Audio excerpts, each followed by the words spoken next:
መንፈስ ቅዱስን ሊያቀርብልን በትምህርተ መስቀል ፊታችንና መላ ሰውነታችንን ማተም። በስመ አብ ወወልድ ወመንፈስ ቅዱስ አሐዱ አምላክ አሜን። ስብሐት ለእግዚአብሔር ለዘአብጽሐነ እስከዛቲ ሰዓት፣ እስከዚህች ዕለት እስከዚህ ሰዓት የጠበቀን ያቆየን የአባቶቻችን አምላክ ቅዱስ እግዚአብሔር ስሙ ለዘላለም የተመሰገነ ይሁን። የተከበራችሁ የእግዚአብሔር ቤተሰቦች፣ ሊቃውንተ ቤተክርስቲያን፣ አባቶቼ ካህናት፣ ወንድሞቼ ዲያቆናት፣ ስመ ትምህርት ቤት መዘምራን፣ ወጣቶች፣ በዚህ ቅድስና ስፍራ የተገኛችሁ የእግዚአብሔር ቤተሰቦች ሁላችሁም በእግዚአብሔር ፍጹም ሰላም እንደምን ዋላችሁ? እንደምን ዋላችሁ? አሜን። እግዚአብሔር ይመስገን ብለን እንድናመሰግን የወደደና የፈቀደ የአባቶቻችን አምላክ ቅዱስ እግዚአብሔር ስሙ ለዘላለም የተመሰገነ ይሁን። የእመቤታችን የቅድስት ድንግል ማርያም አማላጅነት፣ የመጥምቀ መለኮት ቅዱስ ዮሐንስ፣ የጻድቁ አባታችን የአቡነ ሐብተ ማርያም፣ የመልአኩ የቅዱስ ሚካኤል ቃል ኪዳን በረከት ከሁላችን ጋር ይሁን። እንግዲህ እንደ እግዚአብሔር ፈቃድ እግዚአብሔርን በጸሎት ጠይቀናል። አምላካችን ጸሎታችንን ሰምቶ በመካከላችን ተገኝቶ ሕያውና ዘላለማዊ የሆነ ቃሉን እንዲያስተምረን፣ እንዲመክረን፣ እንዲነግረን የእሱ መልካም ፈቃድ ይሆንልን። ከዚህ መቀጠል ወደ ሰንበት ትምህርት ቤት መዘምራን ነው የምንሄደው። ትምህርት ቤት መዘምራን ጋር አብረን እንቆያለን። ወደ ዝማሬው የተወደዳችሁ ቤተሰቦች የድንግል ማርያም የሥርዓተ ልጆች በወደደን ባከበረን ፍቅሩን እስከ መስቀሉ ሰው ይለዛልን በኃያሉ ቤታችን ጋር እግዚአብሔር ፍጹም የሰላምታ ቃል ሰላም እላችኋለሁ። እንደምን ዋላችሁ? እንደምን ሰዓት ቆያችሁ? አሜን። የአምላካችን ስም ፍጹም የከበረ የተመሰገነ ይሁን። በአንድነት ሆነን በዝማሬ እንቆያለን። ዮሐንስ ክቡር ነቢየ ልዑል፣ ዮሐንስ ክቡር ነቢየ ልዑል፣ በሴ ሰላም በሴ ሰላም በሴ ሰላም በሴ ሰላም ዘንብረቱ ንብረቱ ገዳም በሴ ሰላም በሴ ሰላም በሴ ሰላም በሴ ሰላም ዘንብረት ንብረቱ ገዳም ዮሐንስ ክቡር ነቢየ ልዑል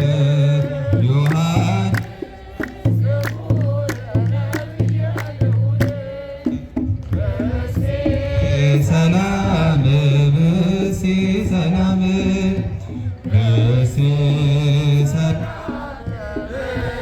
ሰላም ንብረቱ ንብረቱ ገዳም በሴ ሰላም በሴ ሰላም በሴ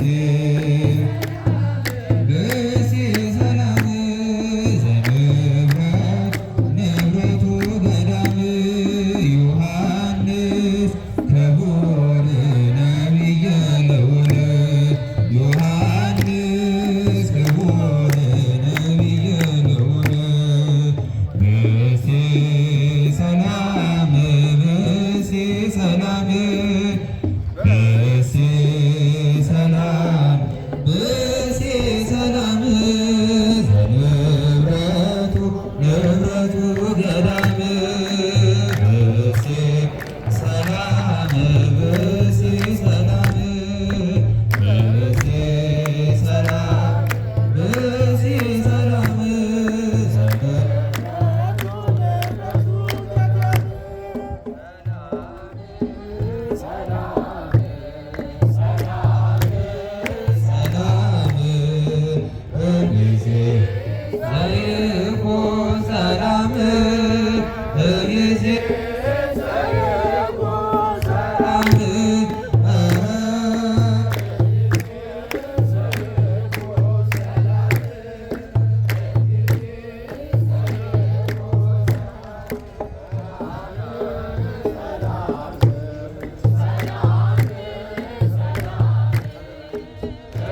Yes,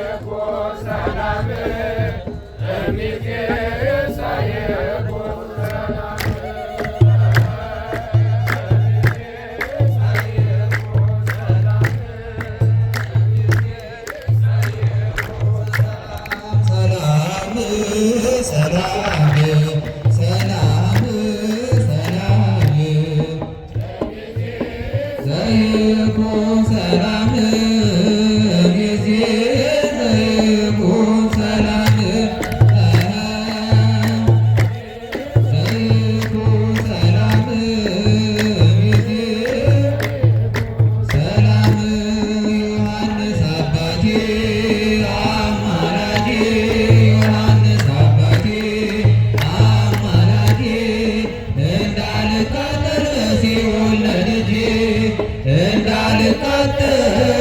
እንዳልቃጠል በሲኦል ነድጄ ምሕረት ትግባ በደጄ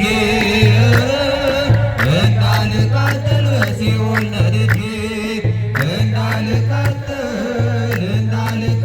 በሲኦል ነድጄ ምሕረት ትግባ በደጄ ዮሐንስ አባቴ አማላጄ ዮሐንስ አባቴ አማላጄ እንዳልቃጠል በሲኦል ነድጄ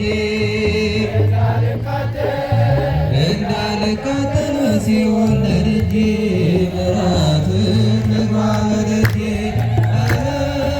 እንዳልቃጠል በሲኦል ነድጄ እንዳልቃጠል በሲኦል ነድጄ ምሕረት ትግባ በደጄ ዮሐንስ አባቴ አማላጄ ዮሐንስ አባቴ አማላጄ እንዳልቃጠል በሲኦል ነድጄ እንዳልቃጠል በሲኦል ነድጄ ምሕረት ትግባ በደጄ እንዳልቃጠል በሲኦል ነድጄ እንዳልቃጠል በሲኦል ነድጄ ምሕረት ትግባ በደጄ ሰበካ ትንሣኤ ሰበካ ትንሣኤ አዋልድሃ ለጽዮን አዋልድሃ ለጽዮን አዋልድሃ ለጽዮን አዋልድሃ ለጽዮን ሰበካ ትንሣኤ ሰበካ ትንሣኤ አዋልድሃ ለጽዮን አዋልድሃ ለጽዮን አዋልድሃ ለጽዮን ሰበካ ትንሣኤ ሰበካ ትንሣኤ አዋልድሃ ለጽዮን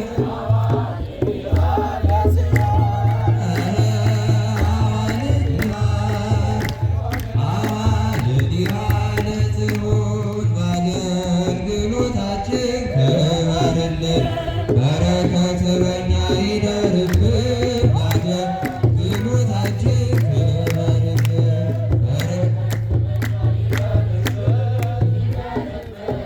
ይደርብን ይደርብን ይደርብን በረከት በእኛ ይደርብን ይደርብን ይደርብን ይደርብን ይደርብን በረከት በእኛ ይደርብን በአገልግሎታችን ክበሪልን በረከትሽ በእኛ ይደርብን በአገልግሎታችን ክበሪልን በረከትሽ በእኛ ይደርብን ይደርብን ይደርብን ይደርብን ይደርብን በረከትሽ በእኛ ይደርብን ይደርብን ይደርብን ይደርብን ይደርብን በረከትሽ በእኛ ይደርብን በአገልግሎታችን ክበርልን በረከት በእኛ ይደርብን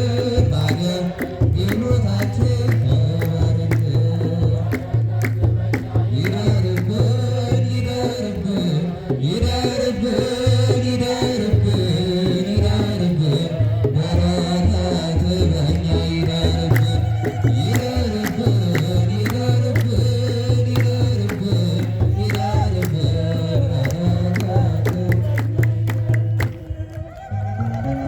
በዝማሬ ያገለገሉን የሰንበት ትምህርት ቤት መዘምራን ዝማሬ መላእክትን ያሰማልን፣ ዝማሬ መላእክትን ያሰማልን። የአገልግሎት ዘመናቸውን አምላካችን ቅዱስ እግዚአብሔር ይባርክልን። ከፍ አድርጋቸው እግዚአብሔርን አመስግኑ። በስመ አብ ወወልድ ወመንፈስ ቅዱስ አሐዱ አምላክ አሜን። የእግዚአብሔር ቤተሰቦች እመቤታችን የቅድስት ድንግል ማርያም የአስራትና የበረከት ልጆች በጌታችን በኢየሱስ ክርስቶስ ስም ሰላም እንደምን ዋላችሁ? እንደምን አመሻችሁ? አሜን። የአምላካችን ኢየሱስ ክርስቶስ ስም ዛሬም ዘወትርም የተመሰገነና የተወደሰ ይሁን። እግዚአብሔር ይወድና ሊፈቅድ እልል እያልን እያጨበጨብን በተረጋጋ መንፈስ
በዝማሬ ያገለገለን ወንድማችን ዘማሪ ዲያቆን አብርሃም ዝማሬ መላእክትን ያሰማልን፣ ዝማሬ ያሰማልን። የአገልግሎት ዘመኑን አምላካችን ቅዱስ እግዚአብሔር ይባርክልን።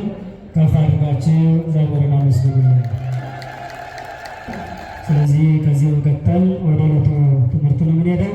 የዕለቱን ትምህርት የሚያስተምሩን እጅግ የምንወዳቸው መምህራችን በተለያየ መድረክ ላይ በሶሻል ሚዲያውም የምታዩቸው የምታውቋቸው አንደበተ ጥበብ የሆኑ መምህራችን ሊቀ ሊቃውንት መምህር ተውቦ የፉሪ ደብረ ኃይል ቅዱስ ገብርኤል ቤተክርስቲያን የመጻሕፍት መምህር እሳቸው ያስተምሩናል። ለእሳቸው ተናጋሪ አንደበት ለእኛ ሰሚ ጆሮ አስተዋይ ልቦና አምላካችን ለሁላችን ያድለን። ልባቸውን ሀሳባቸውን አረጋግጣችሁ እንድትከታተሉ እንድንከታተል እግዚአብሔር አምላክ ሁላችንን ይርዳን። ወደ መምህራችን በስመ አብ ወወልድ ወመንፈስ ቅዱስ አሐዱ አምላክ አሜን። ክርስቶስ ተንሥአ እሙታን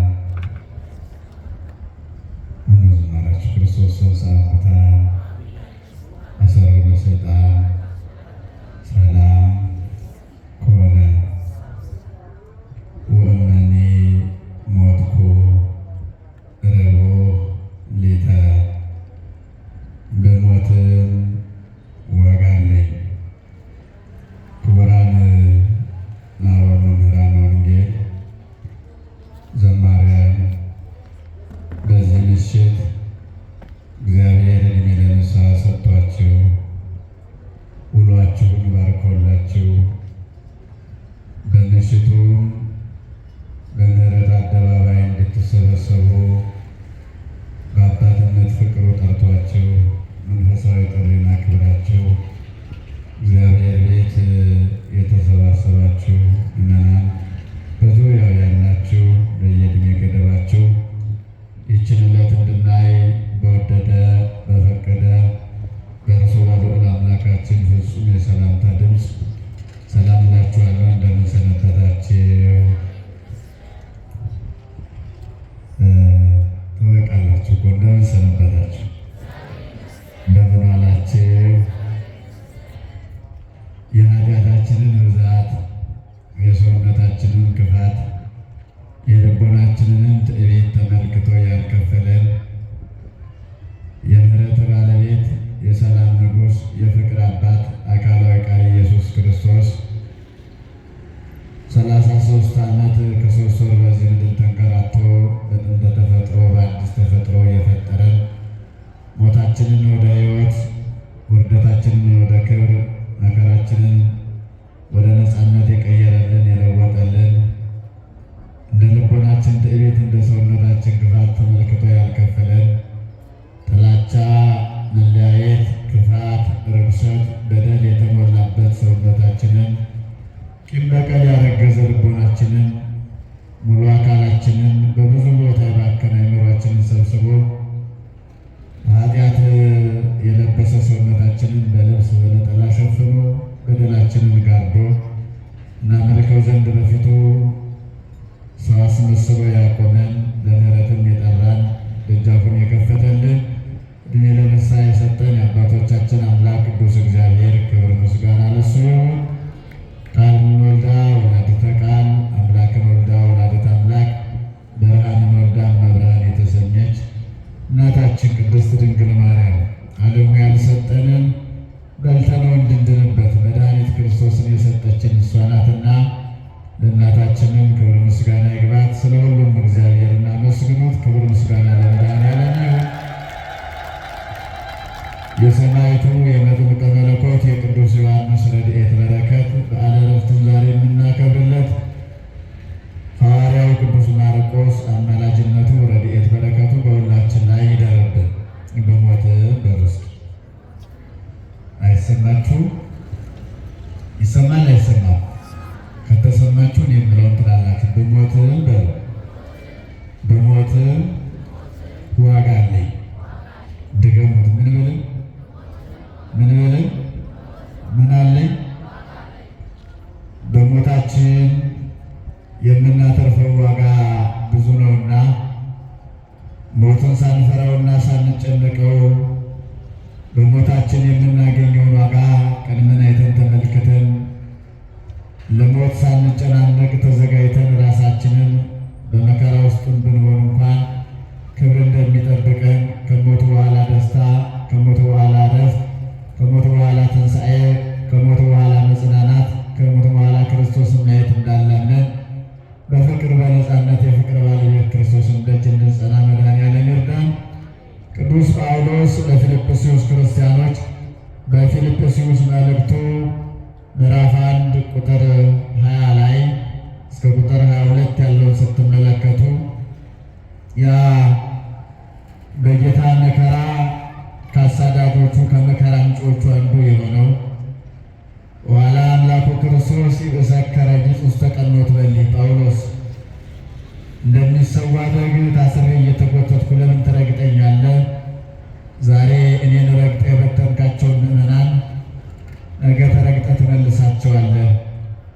ዛሬ እኔን ጥለህ የጣልከው የበተንካቸውን ምዕመናን እኔን ደፍተህ እኔን ከፊት ወደ ኋላ አንገላተህ እኔን በጥፊ መተህ በጡጫ ረግጠህ አስጨንቀህ ያባረርካቸውን ተስፋ ያስቆረጥካቸውን ምዕመናን ነገ ወድቀህ ተነስተህ ደፋ ቀና ብለህ አንተ ትመልሳቸዋለህ ብሎ በነገረው መሰረት ከጌታ ዕርገት ከ8 ዓመት በኋላ እግዚአብሔር መንገድ ላይ ጠርቶት ፍጻሜውን ያሳመረለት ደጉ ሐዋርያ ቅዱስ ጳውሎስ ስለ ሞት የተናገረበት ኃይለ ቃል ነው። እግዚአብሔር በዚህ ምሽት ሁላችንም የሚያሳርፈን።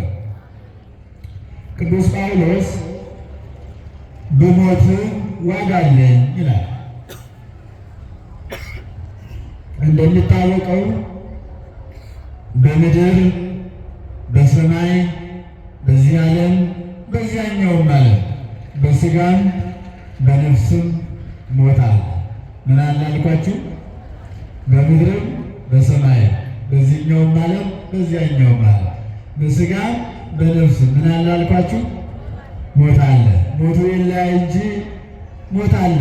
ነገር ግን ቅዱስ ጳውሎስ የኔ ጌታ እግዚአብሔር ሆይ እኔ ብሞት ዋጋ አለኝ ይላል። ቅዱሳን ቢሞቱ ዋጋ አላቸው። ሐዋርያት ቢሞቱ ዋጋ አላቸው። ወንጌላውያን ቢሞቱ ዋጋ አላቸው። ክርስቲያኖች ቢሞቱ ዋጋ አላቸው። ቆራቢዎች ቢሞቱ ዋጋ አላቸው። ካህናት ቢሞቱ ዋጋ አላቸው። በኃጢአት የመሸብን በዝሙት አልጋ ላይ ልጅነታችንን የጨረስን በየሽሻ ቤቱ ክብራችንን ያጣን ባይተዋር ስደተኛ የሆን ለንስሐ ያልበቃን ከካህን ያልተገናኘን እኛ ብንሞት ግን ዋጋ አይጠብቀንም አይጠብቀንም። ስለዚህ ለዋጋ ለመብቃት ራሳችንን እናዘጋጅ። ቅዱስ ጳውሎስ እኔ ሥራ ሰርቻለሁ ይላል። ከአምላኬ ከመድኃኒቴ ተገናኝቻለሁ። የትናንትና ተግባሬን ተለይቻለሁ። የትናንትና ጉዴንም ረስቻለሁ። አሁን መሐሪው ክርስቶስን ደጅ ጸንቻለሁ። ለመንግሥተ ሰማይ እንደሚያበቃም እኔም እንደምበቃ ታምኜ ለክብር እንደምበቃ ቃል ገብቻለሁ። ስለዚህ ብሞት ምን አለኝ አለ? ዋጋ አለኝ። አንድ ወቅት ላይ የፊልጵስዩስ ክርስቲያኖች ወንጌልን ለማዳረስ ወደ ሌላ ቦታ በሚሄድ ሰዓት ደቀ መዛሙርቱ ተሰናብቷቸዋል። ልጆች ወደሚያልፈው ዓለም ልሄድ ነውና በተጋድሎ ጸንታችሁ ሃይማኖታችሁን ጠብቃችሁ በርትታችሁ ኑሩ። እኔ እዚያስ ኢተርኤውን በሥጋ ከዛሬ ጀምሮ በሥጋ አታዩኝም። እኔ ከእናንተ የምለይበት ጊዜ ደርሷል። ስለ እናንተ ብቆይላችሁ ብሰነብት በጎ ነበር። እኔ ግን ብሞት ምን አለኝ አለ? ምን አለኝ አለ? ስለ እናንተ ምን ብልላችሁ ጥሩ ነበር አለ? ብሰነብትላችሁ ብኖርላችሁ ጥሩ ነበር። ለምን? አባቶቻችን ሲኖሩ ከስህተታችን ይመልሱናል። ተቆጥተው መክረው ቆንጥጠው ካልባሌ ቦታ ያስወጡናል። ለኃጢአት ከምንዳረግበት ፈተና ያሳልፉልናል። አባት ሲኖር ጥሩ ነው። ምዕመናን ዛፍ ሲኖር ጥሩ ነው። ችግኞች በዛፉ ጥላ ያድጋሉ። ለሐሩር ለመከራ አይጋለጡም። አባት ሲኖር ለልጆች ተስፋ ነው። ምክሩ፣ ተግሳጹ፣ አባታዊ መመሪያው፣ ሕይወቱ፣ አስተማሪው፣ ጥንታዊ ታሪኩ እኛን ሞታችን ወደ ሕይወት ይቀይራል። ከዚህ የተነሳ ቅዱስ ጳውሎስ ብሞት ዋጋ አለኝ አለ። ለምን? ሥራ ሰርቻለሁ። እጆቼ ከስርቆት ተለይተው በምጽዋት በርትተዋል። ብሞት ምን አለኝ አለ? ዋጋ አለኝ። አንደበቴ ከሐሜት ተለይቶ በጸሎት በርትቷል። ብሞት ምን አለኝ አለ? ዋጋ አለኝ። ልቦናዬ ከቂም ከበቀል ጠርቶ በትሕትና ተመላልሷል። ብሞት ሞት ምን አለኝ አለ? ዋጋ አለኝ። ስለዚህ ስራ የሰራ ሰው ሞት ነው የፈራው። ሶስት አይነት ሞት አለ። በነገራችን ላይ ስንት አይነት ሞት አለ አልኳችሁ? ሶስት አይነት። አንደኛው ሰው ማንኛውም ሰው ኃጢአት ሲሰራ የመጀመሪያ ጊዜ ይሞታል፣ በማወቅ እንዲሁም ባለማወቅ። ኃጢአት ደግሞ እንዳልኳችሁ ከእግዚአብሔር መለየት፣ ኃጢአት ክርስቶስን ማጣት ነው። ኃጢአት ከመንግሥተ ሰማይ ስደተኛ መሆን ነው። ኃጢአት ክርስቶስን ማሳዘን ነው። ኃጢአት እንደ እናት እንደ አባት የሚጠብቀን ፈጥሮ ያልተለየን ጌታ ማስቀየም ነው። ስለዚህ የመጀመሪያ ጊዜ ሰው ኃጢአት ሲሰራ ከእግዚአብሔር ጋር ሲጣላ ይሞታል። ምን ይላል አልኳችሁ? ለዚህ ነው ቅዱስ ጳውሎስ አንትሙ ሙታን ዘትገብሩ ኃጢአተ፣ እናንተ የሞታችሁት ኃጢአት የሰራችሁለት ነው ይላል። አንድ ሰው ኃጢአት የሰራለት ንስሐ መግባት ያቃተውለት ምን ይላል አልኳችሁ? ይሞታል። ይሄ ዝም ብሎ ስጋ ተሸክሞ የሚንቀሳቀሰው ሰውነታችንን አይደለም። ታዲያ ምንድን ነው የሚሞተው? በክርስቶስ ዘንድ የሃይማኖት ስራ የትሩፋት ስራ መስራት አቁሞናልና እኛ እያንዳንዳችን ከምግባር ሃይማኖት በተለየን ቁጥር የሞትነት። ለዚህ ነው ቅዱስ ያዕቆብ በመልእክቱ ላይ ሃይማኖት እሰ እንበለ ምግባረ ሰናይ ምውት ይእቲ በከመ ሥጋ ዘአልቦ መንፈስ፣ ሃይማኖት ያለ ስራ ነፍስ የተለየው አስከሬን ነው ይላል። ነፍስ የተለየው አስከሬን ነው፣ በድን ነው፣ አይሰማም፣ አይንቀሳቀስም፣ ጭራሽ ሊፈርስ ሊበሰብስ የተዘጋጀ ሬሳ አስከሬን ይባላል። ሃይማኖትም ምግባር ካልተጨመረበት በስም ቆራቢ መምሰል፣ ነጠላ መልበስ፣ መስቀለኛ ማጣፋት፣ ማይተብ አንገት ላይ ማድረግ ምግባር ከሌለበት ከንቱ ነው። ስለዚህ እኛ ኃጢአት በሰራን ቁጥር ተንቀሳቃሽ ሬሶች ነን ማለት ነው። ሁለት እግር ያለን የምንንቀሳቀስ የገዛ ሬሳችንን ተሸክመን ግዝግዝ የምንል ለነገው ኃጢአት የምንዘጋጅ ለንስሐ ያልተዘጋጀን ገና የነገው ኃጢአት እንደ ጡጦ ለመጥባት ጊዜ የምናመቻች ምቹ ሁኔታ የምንፈጥር አዎ አሳቻ ጊዜ የምንጠብቅ ሙታንን እግዚአብሔር ወደ ሕያዋን ህብረት ይመልሰ።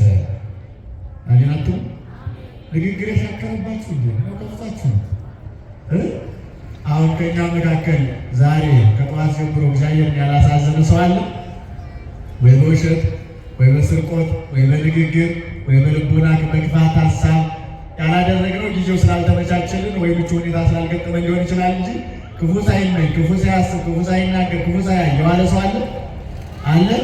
ትናንት አላልኩም ዛሬ ብቻ አለ የለም? የለም። ደግሞ እግዚአብሔር ቸርነቱ በነጠላ ሸፍኖ ማታ በዚህ ሰዓት ቤቱ ሰበሰበ። ቸር ስለሆነ መድኃኒት ማለት ነው። ታዲያ እንዳልኳችሁ ሰው ኃጢአት ሲሰራ ይሞታል።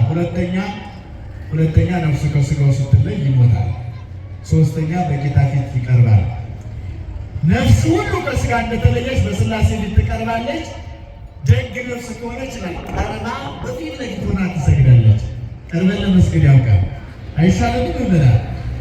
ርኩስት ነፍስ ከሆነች ደግሞ ከእግዚአብሔር ርቃ የነበረች የነፍሷን ጉዳይ ረስታ ስጋዋን በማስደሰት የነበረች ከሆነች ለስጋዋ በመንገብገብ በመስረቅ በመቀማት በመዘሞት በመዋሸት ለስጋዋ እርካታን በማመቻቸት የኖረች ነፍስ ከሆነች ግን ይላል ቤተ እግዚአብሔር የማትገባ ሴት ወንድ በርቀት እንደሚሳለው ሁሉ አለ በርቀት ነፍስ ትሰግዳለች። እግዚአብሔርም እስከ ዛሬ ምን አላወቃችሁምና መንግሥተ ሰማያትን አስጎብኝታችሁ በጎ መሰሪ ልጅ ትገቢ ነበር ብላችሁ አሳይታችሁ አስጎብኝታችሁ ወደ ገሃነመ እሳት ጣሏት ይላችኋል ይላል። ከዚያ ሕይወት እግዚአብሔር ያውጣል። ስለዚህ ሰው ስንት ጊዜ ይሞታል አልኳችሁ? ሶስት ጊዜ የሚሞተው ሰነፍ ሰው ነው። ጎበዝ ሰው የሚሞተው አንድ ጊዜ ብቻ ነው። ስንት ጊዜ ነው አልኳችሁ? አንድ ጊዜ። ካልሆነ ሰነፍ ነው ሶስቱን ሞት የሚሞተው። አንዱ ሞት የስጋው ሞት ነው። ዛሬ አንዱን ሞት ከሞቱልን አባቶቻችን መካከል ሐዋርያው ቅዱስ ማርቆስ በወንጌሉ እስከ ዕለተ ምጽአት ድረስ የሚዘከረው የማርቆስ ወንጌል እያልን ተጋድሎውን ብርታቱን ጽናቱን ጌታን ከጽንስ እስከ ዕርገት ያደረገውን ተአምራቱን የጻፈልን ሐዋርያው ቅዱስ ማርቆስ ዛሬ በዓለ ዕረፍቱ ነው። በረከቱ ይደርብን፣ በረከቱ ይደርብን። የማን በረከት? የሐዋርያው የቅዱስ ማርቆስ። ሐዋርያ ማለት አስተማሪ ነው። ማርቆስ ማለት የስሙ ትርጉም ንብ ማለት ነው። ምን ማለት ነው አልኳችሁ? ንብ ማለት ነው። ቀደም እሱ ከጌታ በልጅነቱ ተምሯል። የእጁን ተአምራት የቃሉን ትምህርት ሰምቷል። ኋላም ከሐዋርያት በበቂ ሁኔታ ቃለ እግዚአብሔር ቀስሟል። ንብ የማይቀስመው የለም፣ ሁሉን አበባ ይቀስማል። ፊት ከጌታ ኋላም ከሐዋርያት የእግዚአብሔርን ቃል ቀሰመ፣ ተማረ፣ አወቀ። ስለዚህ ማርቆስ ማለት ምን ማለት ነው አልኳችሁ? ንብ ማለት ነው። ንብ የቀሰመውን ቀስሞ ምንድን ነው የሚሰጠው? ምን የሚሰጠው? ማር ነው አይደለ? ቆሻሻ የምትሰጥ ንብ የለችም አይደለ? የለችም። ንብ አበባን ከየትም ብላ ከደጋም ከቆላም ቢሆን ቀስማ ማር ነው የምትሰጠው። ማርቆስ ቀድሞ ከጌታ በኋላም ከሐዋርያት በሰዓቱ ከነበሩት ከነ ሲላስ ከነ በርናባስ እንደነሱ ከቅዱስ ጳውሎስ የተማረውን ትምህርት አጣፍጦ አሳምሮ ለምእመናን ሁሉ ጣፋጭ ሆነ ለመንግሥተ ሰማይ መግቢያ ምክንያት የሚያደርግ የእግዚአብሔር ቃል አንድ ብሎ መጻፍ ጀመረ። ስለዚህ ማርቆስ ማለት ንብ ማለት ነው። በሁለተኛ ማርቆስ ማለት አንበሳ ማለት ነው። አንበሳ ላሞችን ይሰብራቸዋል፣ ይገድላቸዋል። ማርቆስም በግብፅ አምልኮተ ጣዖት አጥፍቷል ይላል ትርጓሜ ሲነግረን። በግብፅ ለብዙ ዘመናት የአንበሳ ምስል አቁመው ምዕመናን ለጣዖት ይሰግዱ ነበር። ፈጣሪያችን አንበሳ ነው፣ ገዣችን አንበሳ ነው፣ አለቃችን አንበሳ ነው እያሉ የአንበሳ ምስል አቁመው ያመልኩ ስለነበር ቅዱስ ማርቆስ በግብፅ ወንጌልን ሲያስተምር ይላል በአንበሳ የሚያመልኩ የዲያብሎስን አገልጋዮች ልባቸውን እንዳንበሳ ጩኸት እያፈራረሰ የሚገርመውና የሚያስደንቀው ወንጌልን መስበክ ጀመረ ይላል። ቅዱስ ማርቆስ በምን ልመስልላችሁ? በስጋ ብዙ ዘመን አልኖረም። እድሜው በጣም ጥቂት እድሜ ነው በስጋ ያሳለፈው። የሰራው ስራ ግን ዘመን ተሻጋሪ ነው። አንድ ዛፍ የሚለካው በቁመቱ አይደለም። በምኑ አይደለም አልኳችሁ? በቁመቱ አይደለም። ታዲያ የሚለካው በምንድን ነው? በቅርንጫፉ፣ በአበባው፣ በፍሬው። እጅግ በጣም ብዙ ፍሬ ከሰጠ ዛፉ ትልቅ ነው ይባላል። ብዙ ቅርንጫፍ ካለ ብዙ ሰው ካስጠጋ በጥለው ትልቅ ዛፍ ነው ይባላል። ማርቆስ ብዙ ዘመን በስጋ አልኖረም። በስራው ግን ዘመን ተሻጋሪ ስራ ሰርተዋል። ዘመን ተሻጋሪ ስራ ሰርተዋል። ውቅያኖስ ከወንዞች ሁሉ ትልቁ በዓለማችን የውቅያኖስ ውሃ ነው። በመጽሐፉ ብናውቀው ውቅያኖስ ትልቅ ነው ተብሎ የተነገረለት ብዙ ቦታ ሰብስቦ ስለያዘ አይደለም። በጣም ጥልቅ ጉድጓድ ስለሆነ ወደ ስር ወደ ውስጥ የጎረጎደ ስለሆነ ውቅያኖስ ትልቅ ሆኖ በዓለማችን ተጠርቷል።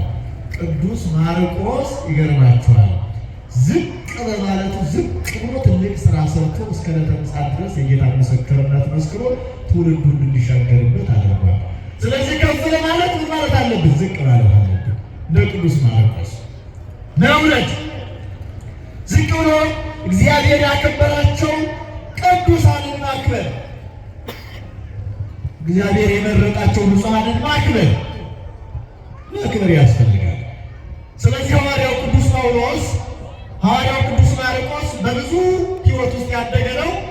ጌታ ወንጌልን በሚያስተምርበት በዚህ በ33 ዓመት ውስጥ ቅዱስ ማርቆስ ገና ሕፃን ልጅ ነበር። የጌታን ትምህርቱን ሰምቷል።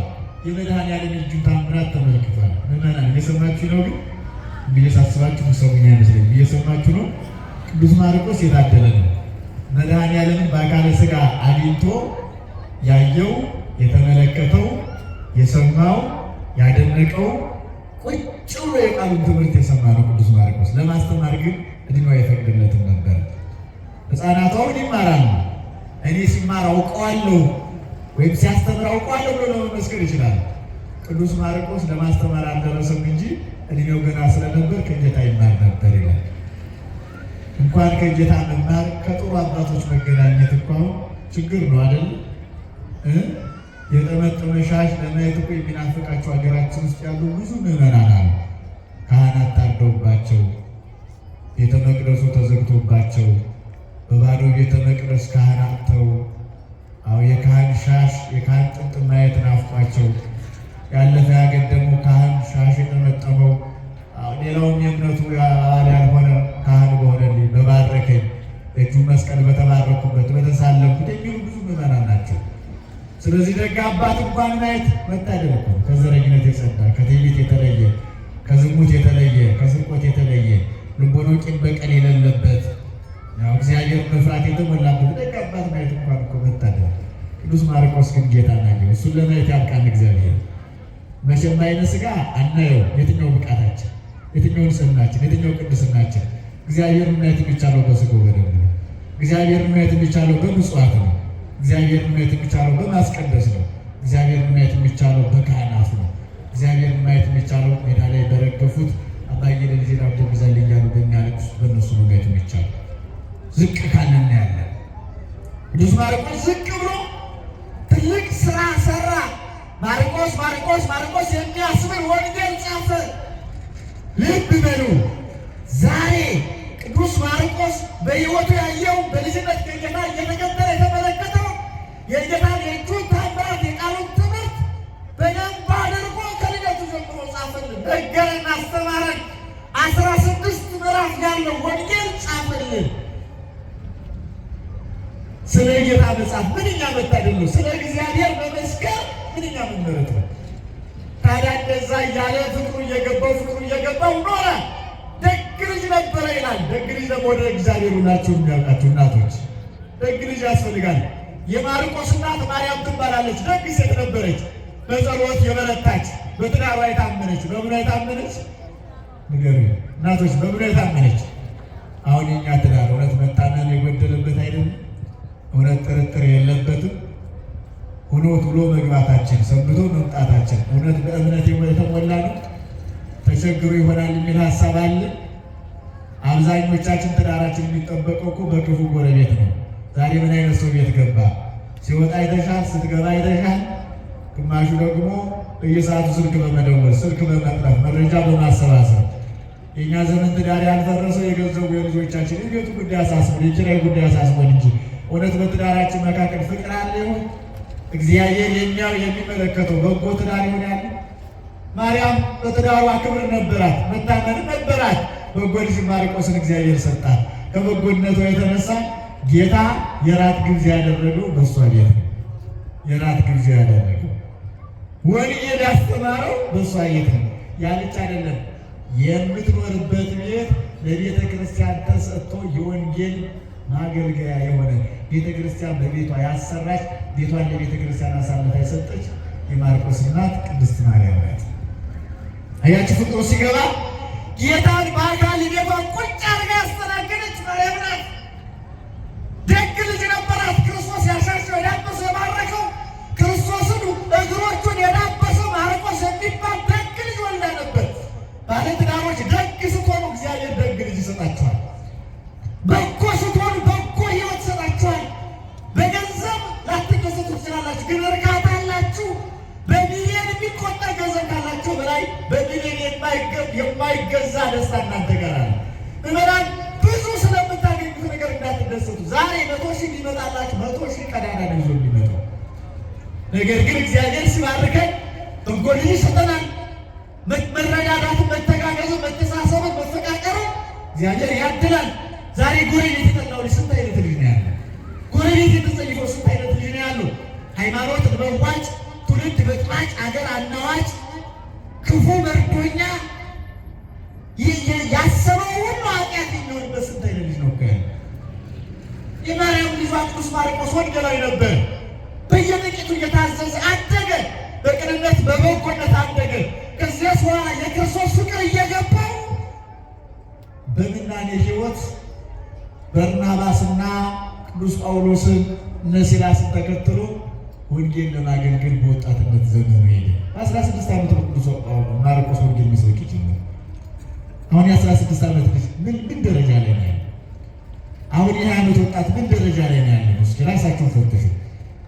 እስኪ ጠዋት ተነስታችሁ ፌስቡክ፣ ቲክቶክ፣ ሌላውን ሶሻል ሚዲያ ስልካችሁ ነው የምትገናኙት? የጸሎት መጽሐፍ ነው የምታነሱት? ከመኝታችሁ ተነስታችሁ ተመስገን ነው የምትሉት? እንዴት አድራለች አለምቷ ብላችሁ ስልካችሁ ነው የምትጎረጎሩት? ያሳደረን ጌታ ማመስገን አይበልጥም? ጨለማውን ገፎ በሚደነቀው ብርሃን ያመጣውን ጌታ ማመስገን አይሻል? በሞታናች በእንቅልፍ ያልወሰደንን አምላክ ያነቃ ተመስገን እሱን ማለት አይሻል? ምንድን ነው የምንሰራው? የ16 የ20 ዓመት የ5 ዓመት ወጣት ምን ላይ ነው ያለን? የስንት ሰው ሕይወት አበላሽተናል እኮ። የስንት ሰው ንጽሕና አርክሰናል፣ አቆሽሸናል እኮ። ከስንት ሰው ጋር በዝሙት አልጋ ላይ ረግጠናል እኮ። ከስንት ሰው ጋር እኮ ተጎዳድፈናል፣ ወድቀናል እኮ። በስንት አይነት ሕይወት ውስጥ ነው እኛ ተቅበዝብዘን ያለን። አያችሁ፣ እግዚአብሔር ሲፈቅድ ግን ከእናት ማኅፀን ጀምሮ የተመረጡት ልጅነት ዘመናቸውን ለእግዚአብሔር አርከፍክፎ ይሰጣሉ። የተፈቀደላቸውን እንኳን ትተው ይሄዳሉ። ቅዱስ ማርቆስ እናቱ ለትዳር ዓላማ ስታጨው የክርስቶስ ሙሽርነት መርጦ የሐዋርያትን ጉዞ ተከትሎ ወንጌል መስበክ ጀመረ። ከብዙ ዓመታት በኋላ ቅዱስ ማርቆስ እናቱን አፈቀችው ይላል። እየሰማችሁ ነው? ንገሩ በሞቴ ምኑን አፈቀው አልኳችሁ? እናት ትናፍቃለች አይደል? አይናፍቃችሁም እንዴ? እናት አናፍቃችሁ? የዛሬ ዘመን ወጣት ጨካኝ ነው። በቃ በእርግጥ አሁን እናት ለመናፈቅ የእናትነት እኮ መኖር አለበት። የዛሬ ዘመን እናቶች አጥብታችሁ አታሳድጉ፣ አዝናችሁ አታሳድጉ። ምን ይበላሻል አላጥባማው ነው የምትሉት እናንተ ታውቁታላችሁ። ስለዚህ አጥብታችሁ አቅፋችሁ የእናትነት ፍቅር ሰጥታችሁ አላሳደጋችሁ ትወልዳላችሁ፣ በሞግዚት ታሳድጋላችሁ። ከዚያ በኋላ ምን የእናትነት ፍቅር ሊኖረው ይችላል? አይችልም እኮ አይደል? ቅዱስ ማርቆስ የእናቱ ፍቅር አላስቀምጠው። በእርግጥ ፈተና ነው። ከእናት ሕይወት እኮ ተለይቷል። እናቱን ተሰናብቶ ወጥቷል። እናቴ በሰማይ ማግኘት ብሎ ወጥቷል። ግን የእናቱ ፍቅር አላስቀምጥ ስሎ የሐዋርያትን ጉዞ ተለይቶ ወደ እናቱ ቤት ተመለሰ ይላል። አባቶቻችን ስንት አይነት ፈተና መስራችሁ ችለው ክርስቶስን የሚከተሉት። የአካባቢው ፍቅር ይናፍቃቸዋል፣ መንደራቸው ይናፍቃቸዋል። ደግሞ ውልኛው ያ የእናት ፍቅር መዓዛዋ፣ ጠረኗ፣ ስንገባ ስንወጣ ስማ የምትሸኘው የምትቀበለው የእናት ፍቅር ደረቷ፣ ጉንጯ፣ አንገቷ ይናፍቃል። ይሄን ሁሉ ችለው ሰማዕታት ቅዱሳን ከዓለም ወደ ገዳም የሚገቡት ከሚያልፈው ዓለም ወደማያልፈው ዓለም ጉዟቸውን የሚያደርጉት ያውኩሉ ታግሰው ነው። ስለዚህ በዚያ ላይ ደግሞ የትዳር ፍቅር አለ፣ የዓለም ፍቅር አለ። መብላቱ፣ መጠጣቱ፣ ማጌጡ፣ መዋቡ ይህን ሁሉ ተሯሩጠው ቀድመው ነው እግዚአብሔርን ማግኘት የቻሉት። እኛ ሁሉም ላይ ያለንበት ጭራሽ እናታችን አሁን ፍቅሯ ሳይሆን አሁን የጸባ ጉዳይ የሚያንገበግበን እናት ሞታ የምንወርሰው ቤት የምንወርሰው ንብረት ርስት ያለው እኛን የሚያሳስብ እና በዚህ ምክንያት ቅዱስ ማርቆስ መናኔውን ተለይቶ ወደ እናቱ ቤት ተመለሰ ይላል። ይገርማቸዋል። ሸክላ ሰሪ ሸክላው ሲበላሽባት ገሩን አውጥታ ጥለው ደግማ ትቀጠቅጥና ሌላ ሸክላ ትሰራዋለች ይላል። አምላካችን ክርስቶስ ማርቆስ ከመናኔው ቢመለስ እንደ ሸክላ ሰሪ መልሶ ቀጥቅጦ ወደ መናኔው የእናቱን ፍቅር አሳይቶ መለሰው ይላል። ወደ ትናንትና ታሪካችን ሁላችን የሚመልስን አየናችሁ። ትናንትና ሀገራችን ሰውን በሰውነቱ ታከብር ነበር፣ ትዋደር ነበር። ሰው እንደ አውሬ አይቆጠርም ነበር። ሰው ሲመጣ ሰው ይወደድ ነበር። ሰው መጣልን ሰው መጣብህ አይባልም ነበር። ሰው መጣልን ተመስገን ነበር የሚባለው። ስለዚህ አሁን ደግሞ ነገሩ ተቀይሯል። ሰው መጣ ነገር መጣ ሆኗል። ቅዱስ ማርቆስን እግዚአብሔር በሃይማኖት ከፍ ሊደርስ ወደ ዓለም ኃጢአት በእናቱ ፍቅር የገባውን ሰይጣን አስወጥቶ እናቱን አገናኝቶ የአባቶቹ ፍቅር ደግሞ ትዝ እንዲለው አድርጎ ወደ መናኔ የመለሰው። እንዲያያለ ቅዱስ ማርቆስ በሃይማኖት ጸንቶ በተጋድሎ በርትቶ ወንጌል መስበክ ጀመረ። ታዲያ የዛሬውን ዕለት ለማየት ቅዱስ ማርቆስ በዚያች በትውልድ አካባቢ በአንጾኪያ ወንጌልን እየሰበከ ለኖረላቸው ቤተ ክርስቲያን አሰርቶ ለሚያገለግላቸው ይገርማችኋል። ቅዱስ ማርቆስ ከአገልግሎት ተለይቶ ካዩ ምዕመናን ምግብ አይቀምሱ ነበር። የሰማችሁ አባቶቻችሁ ካህናት ለአንድ ወር ሲጠፉ ፈቃድ ረፍት ወስደው ለምን ጠፉ ብላችሁ ታውቃላችሁ? እገሌ ከአውደ ምሕረቱ ለምን ሄደ ብላችሁ ታውቃላችሁ? ካህን እገሌ ከመቅደሱ ለምን ጠፉ፣ ዲያቆን እገሌ ለምን ጠፋ፣ አባታችን አስተዳዳሪ ለምን ጠፉ ብላችሁ ታውቃላችሁ? እኛ ለሰው ውድቀት ነው እኮ የምናዘጋጅ። ምዕመናን በአጀብ በዘብ ይጠብቁት ነበር። መምህራቸውን ክፉ ችግር እንዳይገጥምባቸው፣ አላውያን እንዳይገሉት፣ ከሃዲያን እንዳያሳድዱት፣ በአገልግሎቱ እንዲባረካቸው፣ በአባትነት ፍቅሩ እንዲመክራቸው ለብዙ ዘመናት ጠብቁት ነበረ። ታዲያ ቅዱስ ማርቆስ እባካችሁ ክብር አታሳጡኝ፣ የሚያደርጉትን ነገር ሁሉ በጸጋ ልቀበል፣ እናንተ በርቱ፣ ወምንተ ይበቆ ለሰለም በኩሉ ዓለም ረባ ወነፍሱ አብረ ማርቆስ 6:36 ላይ ሰው ዓለምን ቢገዛ ቢነዳ ምን ይጠቅመዋል ነፍሱ ካላሳረፋት?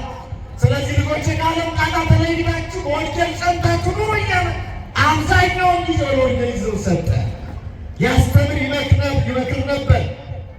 በዚህ ምክንያት ደቀ መዛሙርቱ ተለይተው በአንዲት ወደ ገጠር ወዳለች ቤተ ክርስቲያን ውስጥ ገብቶ ቅዳሴ ቅድስ ጀመር። ምቹ ጊዜ አገኘን ብለው ሰራዊቱ በሌሉበት ሕዝቡ በሌለበት ቅዱስ ማርቆስን በቅዳሴ ላይ እየቀደሰ እያለ ከመቅደሱ አውጥተው አንገቱን አልቀው ሙሉ ቀን ገበያ ለገበያ አገር ለአገር ሲጎትቱት ዋሉ። ስጋውን ጋሬጣ እየበጫጨቀ በየቦታው አስቀረው ይላል።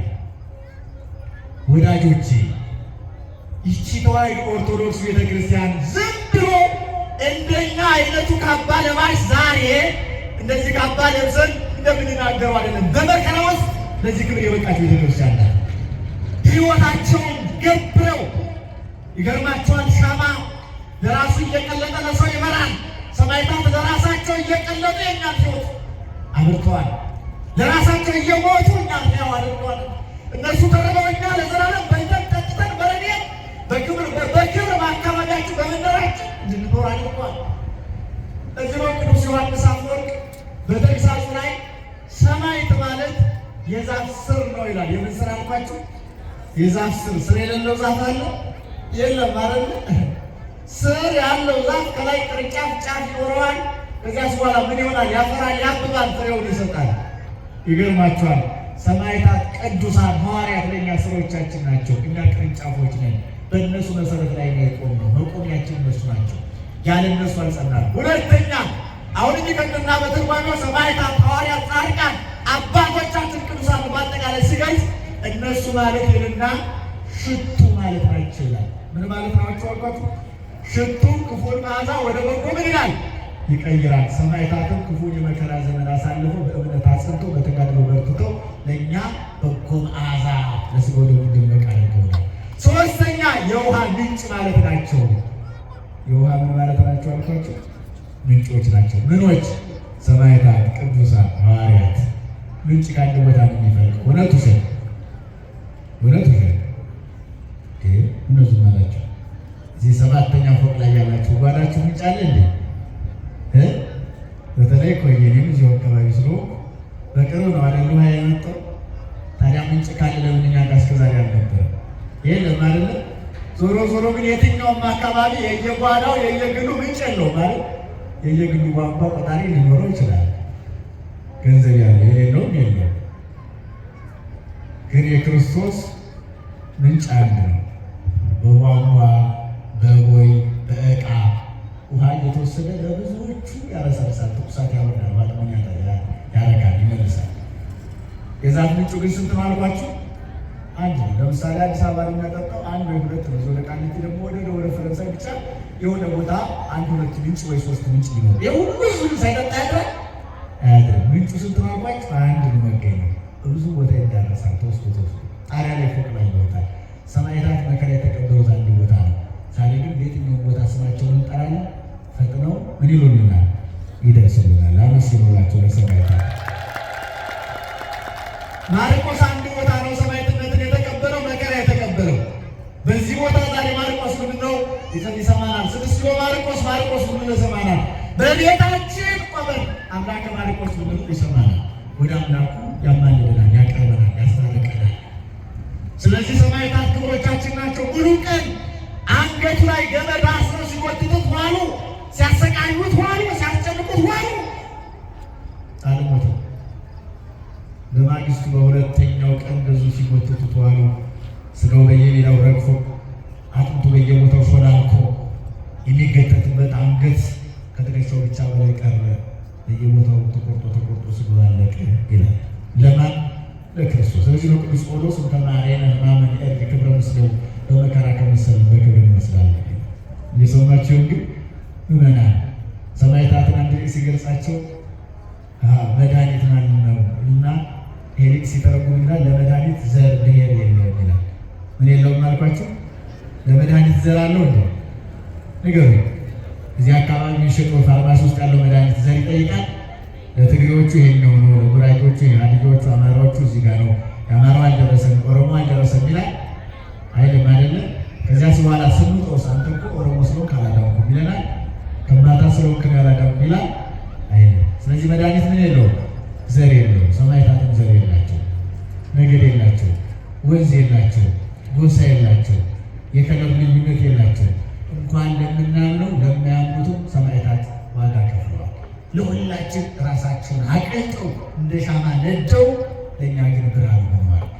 የማያልፍ ቃል ኪዳን ተሰጥቷቸዋል። ዛሬ ሚያዝያ 30 ማለት ነው። ሐዋርያው ቅዱስ ማርቆስ 2 ቀን ሙሉ በፈረስ አድርጎ ነው የሚለው። እግዚአብሔር ያሳያል። አንገቱን ታስሮ በገመድ በፈረስ ተደርጎ ሜዳ ለሜዳ ጫካ ለጫካ ዱር ለዱር ስጋውን እየጎተቱ ፈረሶቹ እየጋለው በዚያና በዚህ ሲወስዱት ይላል። በየጥሻው አጥንቱ እየተሾላለከ ስጋው እየተቆራረሰ ቀረ። መድኃኒዓለም ምን አለ? ወዳጄ ማርቆስ ሆይ በስሜ ወንጌልን ተሸክመህ ወንጌልን አንግበህ ንጽሕናን ቅድስናን ገንዘብ አድርገህ እምትወዳት እናትህን ትተህ እኔን ተከትለሃልና እናቴ ድንግል ማርያም እናት ትሁን። ምን ትሁን አለ? ምን ላድርግልህ? የምትሞቱበት ጊዜ ደርሷል። መከራህን፣ ስቃይህን፣ ስደትህን፣ እንግልትህን አይቻለሁ፣ ተመልክቻለሁ። ወዳጅ ሆይ ምን ላድርግልህ አለ። እንግዳስ ሹመኝ፣ ሸልመኝ፣ ጠላቶችን አጥፋልኝ አለ። አንድ ነገር ብቻ ላስቸግርሃለሁ። ምን ላድርግልህ? ለትውልድ የምትራራው እመቤት እናትህን አሳየኝ አለ። ማን አሳየኝ? ማን አሳየኝ? ድንግል ማርያም ተዘግቶ የነበረውን የገነት ደጃፍ የከፈተች። በነገው ዕለት እንማማራታለን። በዓለ ልደቷን የምናከብራት ለእኛ ብላ ሕይወቷን ያሳለፈች አንድ ጊዜ ደስ ያላላት በሐዘን በደስታ የኖረች እንጀራ ተሸክማ እንጀራ የለመነች እንጀራ ያጣች የተሰደደች ሰው ደጃፍ የቆመች ሰው የጨከነባት አንገት የተመለሰባት ፊት ያጠቆሩባት በዚህ ዓለም የተንከራተተች አንድ ቀን ደስ ያላላት እናትህ እሷን አሳየኝና ውሰደኝ ውሰደኝ አምጥቶ ከአራቱ ካህናተ ሰማይ ቅዱሳን መላእክትን አጅባ መጣና እናቱ ለቅዱስ ማርቆስ አሳየው። ክብር ለመድኃኒዓለም። መብርሃን ሁላችንን ያሳየው አሳየው።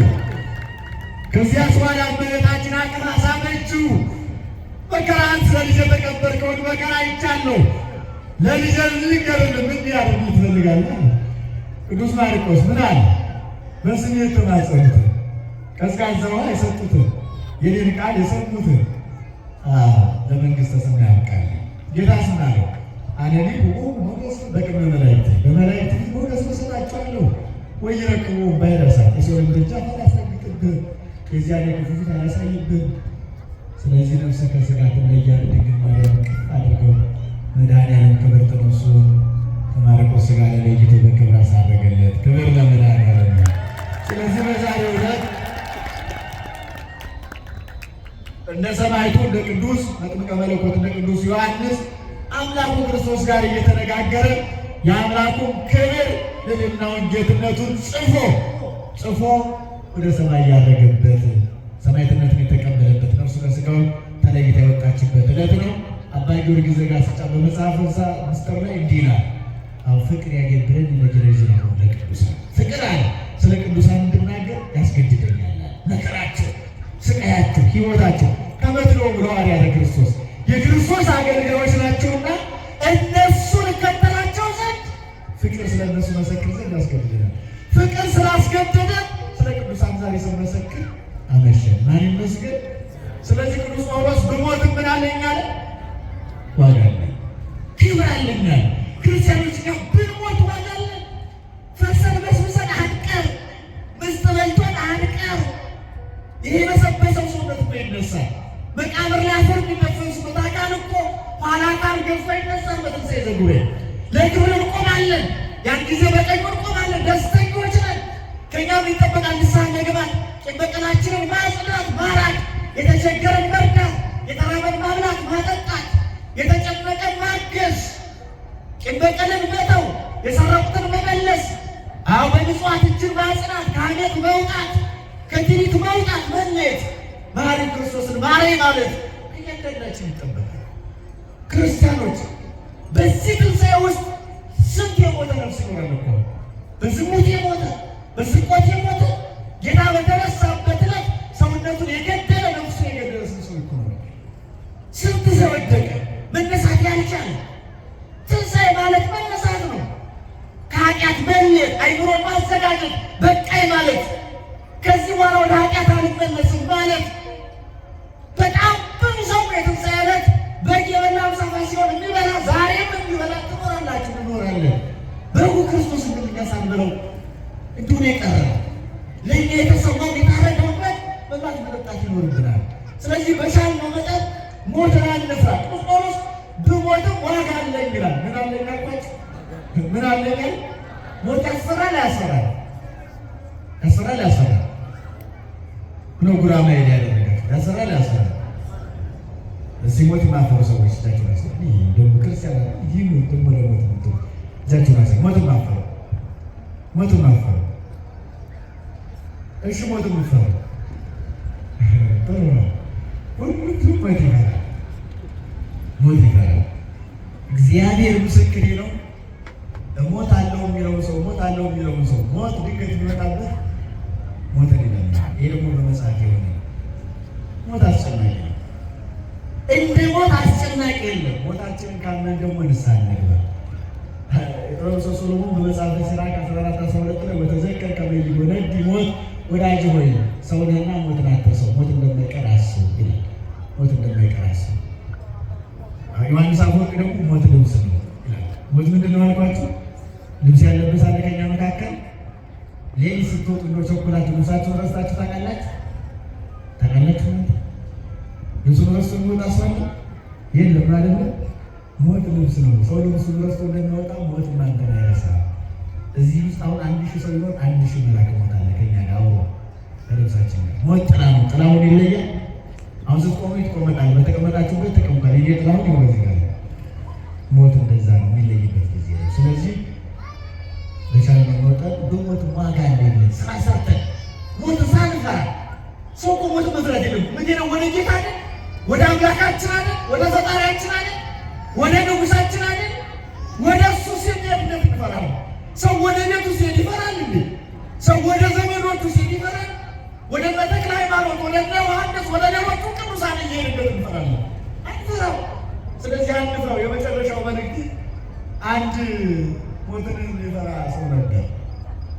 አንገት መልአከ ሞት መጣና በቀን የሚሞተውን ሰው ዝርዝር አስነበበውና ዛሬ በሞት የምትጠራው የዛሬ ሟች አንተ ነህ ብሎ ስም ዝርዝሩን አስነበበው ይላል።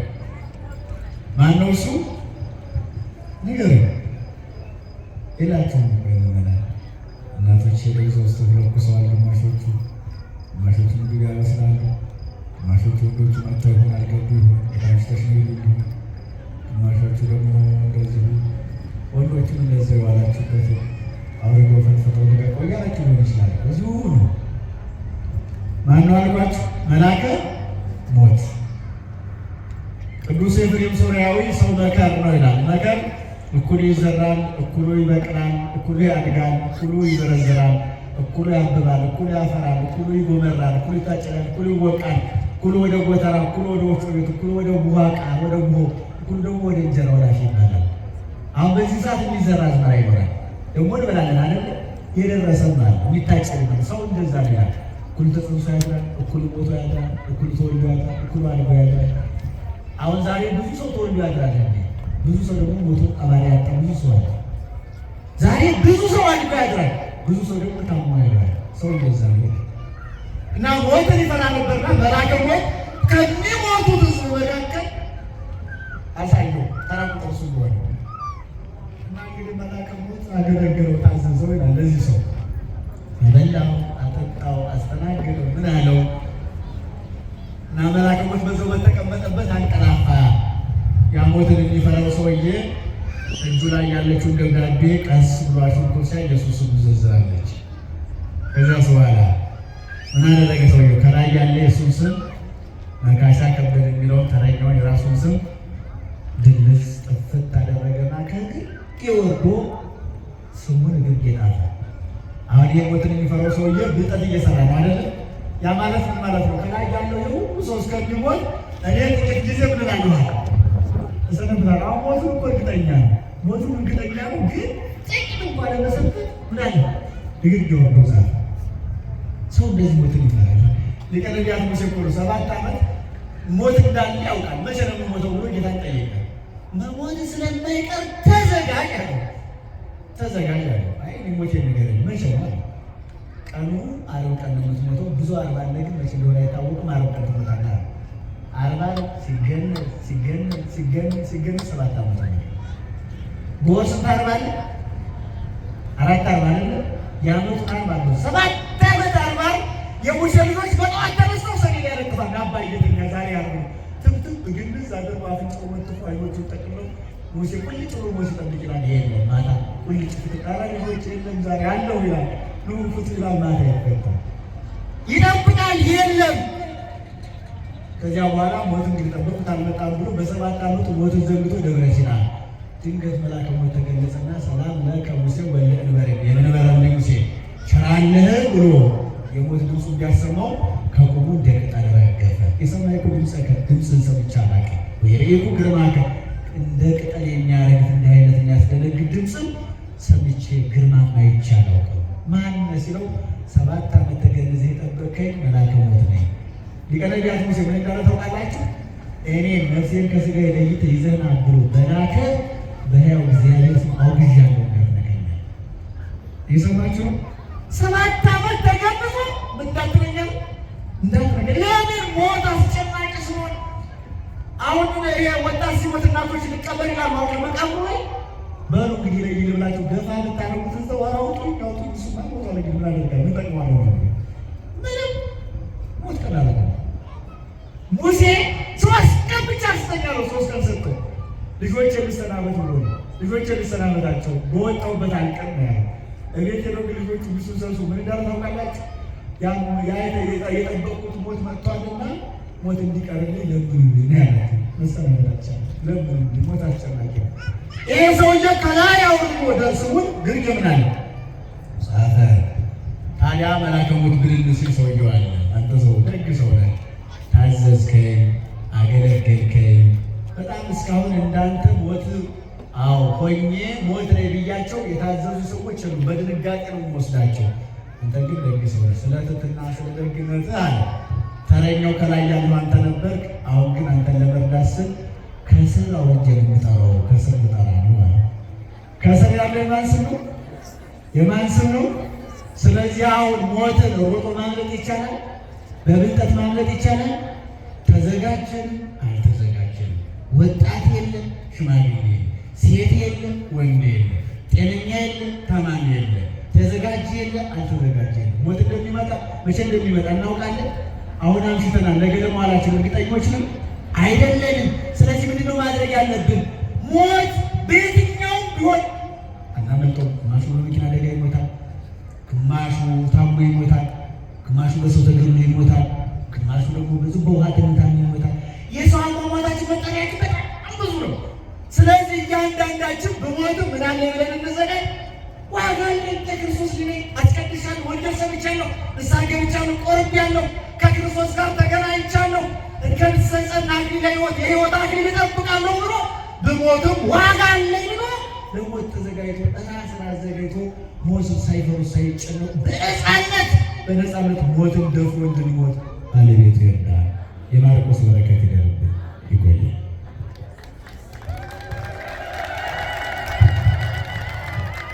በደንብ አድርጋችሁ እግዚአብሔርን አመስግኑ። የሚያጽናናውን የሚያሳርፈውን የእግዚአብሔርን ቃል ላስተማሩን፣ ለመከሩን፣ ለነገሩን ለመምህራችን ሊቀ ሊቃውንት ትምህርተ ቃለ ሕይወትን ያሰማልን በሉ። አልበላችሁም እንዴ? ተናገሩ። ምን ያሰማልን? ምን ያሰማልን? የአገልግሎት ዘመናቸውን አምላካችን ቅዱስ እግዚአብሔር ይባርክልን፣ አስበ መምህራንን ያድልልን። እንግዲህ በደንብ አድርገው ገበታውን ዘርግተው በገበታው ላይ ደግሞ ማዕዱን አስቀምጠው በደንብ የጣመውን የእግዚአብሔርን ቃል ነግረውናል፣ አስተምረውናል እና የሰማነውን የእግዚአብሔርን ቃል አምላካችን በልቦናችን ጽላት ላይ ይጻፍልን፣ የምንለወጥበት ፍሬ የምናፈራበት ቃል ያደርግልን። እግዚአብሔር አምላክ ይጠብቅልን። በድጋሜ ቃለ ሕይወትን ያሰማልን። ለልበላቸው እግዚአብሔርን አመስግኑልን።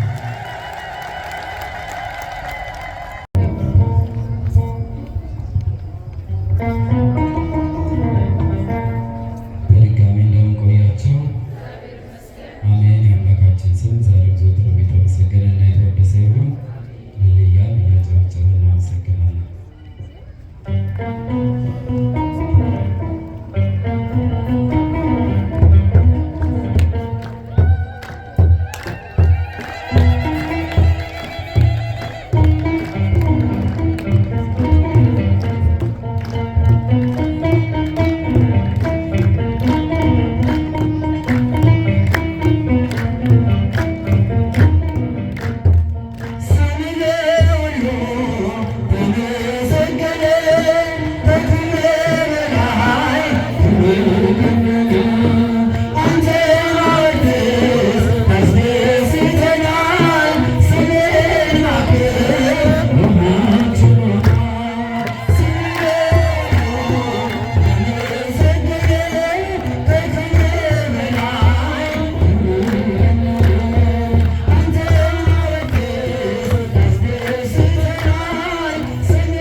Thank you.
በዝማሬ ያገለገለን ወንድማችን ዘማሪ አብርሃም ዝማሬ መላእክትን ያሰማልን፣ ዝማሬ መላእክትን ያሰማልን። የአገልግሎት ዘመኑን አምላካችን ቅዱስ እግዚአብሔር ይባርክልን። ደስ ይላል አይደል? በእግዚአብሔር ቤት እንደዚህ ይመስገን።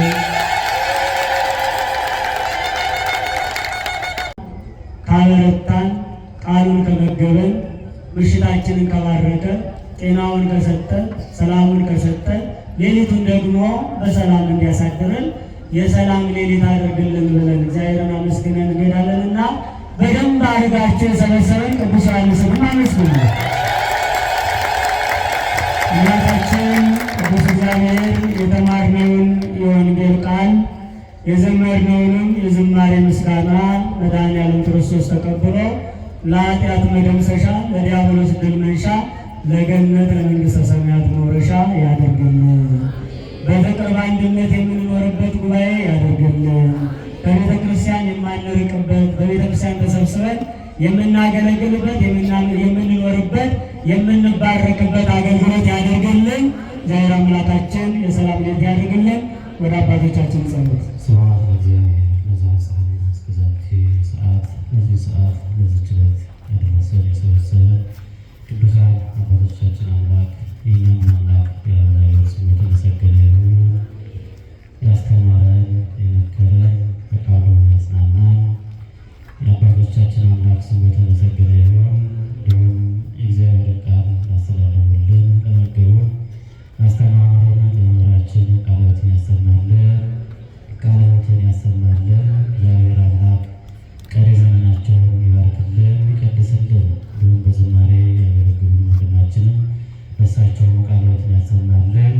እግዚአብሔር አምላክ ለሁላችንም ቃልዎት የሕይወትን ቃል ያሰማን። ከሰማዕቱ ከቅዱስ ዮሐንስ ከሐዋርያው ከቅዱስ ማርቆስ ከቅድስት ከእናታችን ከድንግል ማርያም ረድኤታቸውን በረከታቸውን ያሳድርብን። ሰላም የዋለ አምላካችን በሰላም እንዲያሳድረን ፈቃዱ ይሁንልን። ሀገራችንን ሕዝባችንን ሁሉ አምላካችን በቸርነቱ ይጠብቅልን። ደብሩን የበረከት ደብር የረድኤት ደብር ያድርግልን። ጸሎተ ንስሐችንን በሰላም ያስፈጽመን። አሜን። አቡነ ዘበሰማያት አባታችን ሆይ በሰማያት የምትኖር ስምህ ይቀደስ፣ መንግሥትህ ትምጣ፣ ፈቃድህ በሰማይ እንደሆነች እንዲሁም በምድር ትሁን። የዕለት እንጀራችንን ዛሬ በደላችንን ይቅር በለን እኛም የበደሉንን ይቅር እንደምንል። አቤቱ ወደ ፈተና አታግባን ከክፉ ሁሉ አድነን እንጂ መንግሥት ያንተ ናትና ኃይል፣ ክብር፣ ምስጋና ለዘላለሙ አሜን። እመቤታችን ቅድስት ድንግል ማርያም ሆይ በመልአኩ በቅዱስ ገብርኤል ሰላምታ ሰላም እንልሻለን። በሐሳብሽ ድንግል ነሽ፣ በሥጋሽም ድንግል ነሽ። የአሸናፊ እግዚአብሔር እናት ሆይ ሰላምታ ይገባሻል። ከሴቶች ተለይተሽ አንቺ የተባረክሽ ነሽ፣ የማኅፀንሽ ፍሬ የተባረከ ነው። ጸጋን የተመላሽ ቅድስት ሆይ ደስ ይበልሽ፣ እግዚአብሔር ከአንቺ ጋር ነውና ከተወደደው ልጅሽ ከጌታችን ከመድኃኒታችን ከኢየሱስ ክርስቶስ ዘንድ ይቅርታንና ምሕረትን ለምኝልን ኃጢአታችንን ሁሉ ይቅር ይለን ዘንድ ለዘላለሙ አሜን። ወለፈትሐነ ወንጹሐነ ኃጢአት ይረሴነ ወይረሴክሙ ድላነ በስመ እግዚኦ መሐረነ ክርስቶስ ለአስራት ጊዜ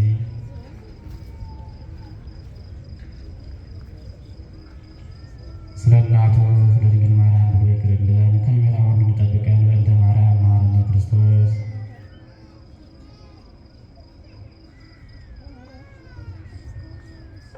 ክርስቶስ ተንሥአ እሙታን አሰሮ ለሰይጣን ሰላም ኮነ።